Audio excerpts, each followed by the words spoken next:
یہ رمضان ٹرانسمیشنز چل رہی ہوتی ہیں اور رمضان ٹرانسمیشنز کے اندر جو ہے وہ گیم شوز، اس کے اندر کچھ ایسے کمپٹیشنز جس میں میوزک بھی آ جاتا ہے، خواتین بھی ہوتی ہیں، مرد حضرات بھی ہوتے ہیں، مکسڈ قسم کے جو ہے وہ کمیونٹیز ہو، تو اس بارے میں کیا خیال ہے؟ اس سے بڑا جرم اس میں یہ ہو رہا ہے کہ کسی کی بھی لرننگ نہیں ہو رہی. آپ کو کہا جا رہا ہے تکا لگاؤ کہ اس باکس میں کیا ہے. تو جب یہ بات میں سنتا ہوں تو میں کہتا ہوں طارق عزیز رحمہ اللہ تعالیٰ تک اگر قبر میں یہ آواز پہنچ جائے تو ان کی روح بھی کانپ اٹھے گی کہ یہ کچھ ہو رہا ہے اس ملک میں. ایک وہ وقت تھا جب طارق عزیز شو لگتا تھا، بلکہ جب ہم چھوٹے تھے تو نیلام گھر، جس میں ہم سیکھتے تھے. میرا کافی سارا جنرل نالج میٹرک کی لائف تک اس کے ذریعے تھا.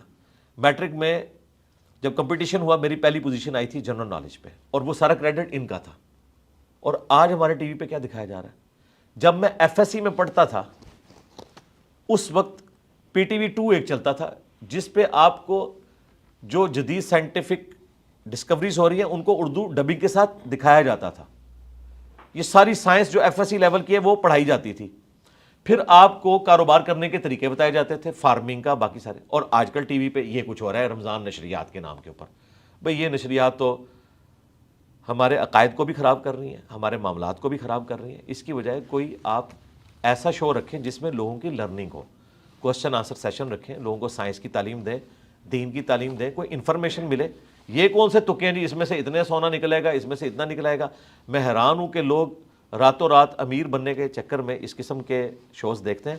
اور میں آپ کے کیمرے کی وساطت سے بتاؤں، جسٹس شوکت صدیقی صاحب کے پاس میرا ایک کیس لگا ہوا تھا جو میں نے اسٹیبلشمنٹ کے خلاف کیا تھا اپنے جاب کے سلسلے میں. اس دوران ہمارے یہ تکا لگانے والے ایک بھائی جو ہیں نام لیے بغیر، جو رمضان ٹرانسمیشن میں یہ سب کچھ کرتے ہیں، وہ بھی پیش ہوئے تھے اور ان کی خوب کراس لی تھی جسٹس شوکت صدیقی صاحب نے. انہوں نے کہا یار رمضان ہی رہ گیا ہے ان تماشوں کے لیے، رمضان میں کم از کم آپ لوگ کوئی ناظرہ قرآن لوگوں کو سکھا دیں، کوئی ترجمہ سکھا دیں. انہوں نے پھر بڑی سخت ججمنٹ لکھی تھی ان لوگوں کے بارے میں. تو دیکھیں اس طرح کے بھی جج حضرات ہیں جو اپنی کوشش کرتے رہے.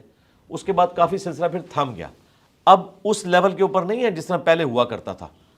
اب کافی حد تک یہ سلسلہ تھم گیا ہے ایز کمپیئر ٹو 8 سے 5 سال پہلے آپ چلے جائیں.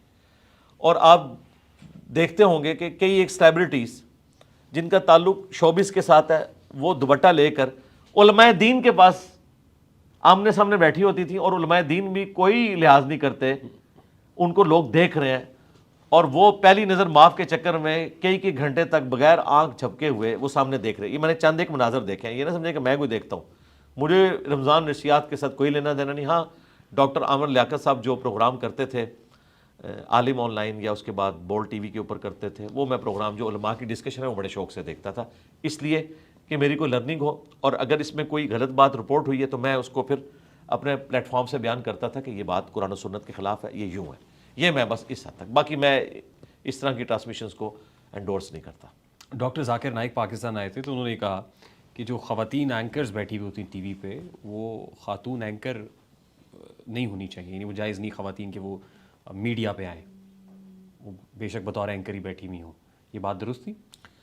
میرا بھی اپنا ذاتی خیال یہی ہے کہ عورتوں کو ان کاموں میں نہیں پڑھنا چاہیے جس میں وہ مردوں کے ساتھ اس قسم کا انٹریکشن کریں.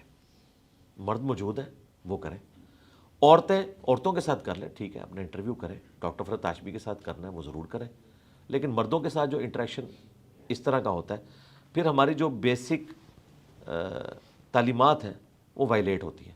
اب واضح قرآن میں حکم ہے سورۃ النور میں کہ مؤمن مردوں سے کہو کہ اپنی نگاہیں نیچی رکھیں اور مومنہ عورتوں سے کہو کہ اپنی نگاہیں نیچی رکھیں. اب مجھے بتائیں اگر میرے سامنے ایک خاتون اینکر ہے اور وہ میرے ساتھ آنکھوں میں آنکھیں ڈال کے بات نہیں کرے گی، ہم تو ایک دوسرے کو جواب ہی نہیں دے سکتے. اور اگر آنکھوں میں آنکھیں ڈالتے ہیں تو قرآن کا حکم ٹوٹتا ہے. اس کا اینڈ رزلٹ یہی ہے کہ ریحان طارق صاحب بھی میرے سامنے آ کے بیٹھے ہیں، اور جو اس ہماری سسٹر نے ہم سے بات کرنی ہے وہ آپ کے تھرو کر لیں. اور اگر انٹرویو آپ نے کسی فیمیل اسکالر کا لینا ہے یا کسی فیمیل پولیٹیشین کا لینا ہے تو سامنے آپ فیمیل بٹھا لیں تاکہ ان جھنجھٹوں سے آپ باہر نکلیں. ٹھیک، ویری کوئکلی، کوئی کوئکلی نہیں، آسانی سے کریں. ہو سکتا ہے اتنا کریٹیکل کوشچن ہو میں 5-10 منٹ اس میں بول دوں. نہیں بس مجھے آپ سے کچھ مشورے چاہیے کچھ لوگوں کے لیے. لوگوں کے لیے؟ جی، کچھ لوگوں کو کچھ مشورے دینے ہیں آپ نے. اچھا چلیں, اگر آپ مناسب ہاں جی ظاہر ہے, اب آپ آ گئے ہیں تو آپ کو ہم نے انٹرٹین تو کرنا. جو پہلا ہی مشورہ ہے, نہیں مشورہ ہے اس کے بعد ہم بیٹھ کے کنکلوڈ اچھا کرتے پی ہیں. لینا. جو پہلا مشورہ ہے سر وہ ساحل ادیم صاحب کے لیے. کیا مشورہ ان کو دوں میں؟ جی مشورہ تو آپ نے دینا ہے. اچھا, ایک لائن میں دوں یا پورا لیکچر دوں؟ ہم آپ کے پاس آ گئے ہیں, اب آپ جو مرضی کیجیے. چلے میں کوشش کرتا ہوں کہ ایک لائنر دوں. ساحل ادیم صاحب کے لیے میرا مشورہ یہ ہے کہ وہ اپنے غصے کو ذرا کام کریں. ان میں غصہ بہت زیادہ پایا جاتا ہے اور وہ اگریسو سٹائل کے اندر ہر وقت بات کرتے ہیں. کبھی میرے طریقے سے نارمل بھی بات کریں, میں بھی اگریسو بات کرتا ہوں لیکن ہمیشہ اگریسو نہیں رہتا, نارمل بھی رہتا ہوں. وہ ہر وقت اگریسو رہتے ہیں. ایگریشن کو کم کریں. ہاں جی, اس کو کم کریں. ناصر مدنی صاحب کو کیا مشورہ دیں گے؟ ناصر مدنی صاحب تو ہمارے محبوب ایک مبلغ ہیں, ہم ان سے بڑی محبت کرتے ہیں. ہم انہیں کہتے ہیں کہ آپ جب مسجد کے ممبر پر بیٹھیں تو پولیٹیشنز کا مذاق نہ اڑایا کریں اور کوئی مثالیں دے لیا کریں. مفتی طارق مسعود صاحب.